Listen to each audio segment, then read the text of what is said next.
বিভিন্ন ঋতুতে আমরা বিভিন্ন রকম ফল, ফুল এবং ফসল পেয়ে থাকি।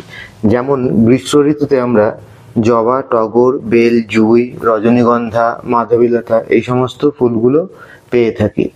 আর এই সময় আমরা যে সমস্ত ফলগুলো পাই সেগুলো হচ্ছে আম, জাম, লিচু, তরমুজ এবং শসা।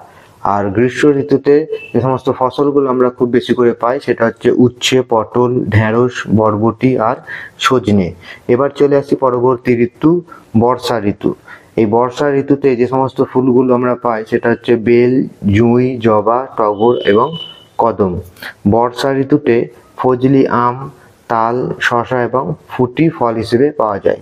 আর এই সময় যে সমস্ত ফসল পাওয়া যায় সেগুলো হচ্ছে নানা রকমের শাক, করলা এবং লঙ্কা। শরৎ ঋতু।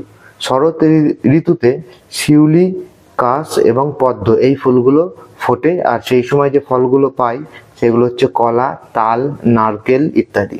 আর শরৎ ঋতুর ফসলের মধ্যে আমরা যেটা পাই সেটা বিভিন্ন রকমের শাকসবজি। হেমন্ত ঋতু, এই সময় যে ফুলগুলো আমরা পাই সেটা হচ্ছে গন্ধরাজ, দোপাটি, অপরাজিতা। আর হেমন্ত ঋতুতে যে ফল আমরা পাই সেটা পেঁপে, কলা, বাতাবি লেবু আর সবেদা। এই হেমন্ত ঋতুতে ফসলের মধ্যে আমরা সবথেকে বেশি পাই আমন ধান, বিট, গাজর এবং বিন। এরপর আসছে শীত ঋতু। শীতে আমরা যে ফুলগুলো পাই সেগুলো গাঁদা, ডালিয়া, দোপাটি আর চন্দ্রমল্লিকা। শীতকালের ফলের মধ্যে পড়ে কমলালেবু, আপেল। আর শীতের সবজিগুলোর মধ্যে পড়ে আলু, কপি অর্থাৎ ফুলকপি, বাঁধাকপি, মূলো, শিম এবং পালং শাক। সবার শেষে যে ঋতুটা আছে সেটা হচ্ছে বসন্ত ঋতু। এই সময় রজনীগন্ধা, কৃষ্ণচূড়া এবং গাঁদা ফুল হয়। আর বসন্ত ঋতুতে কাঁচা আম আর কুল পাওয়া যায়।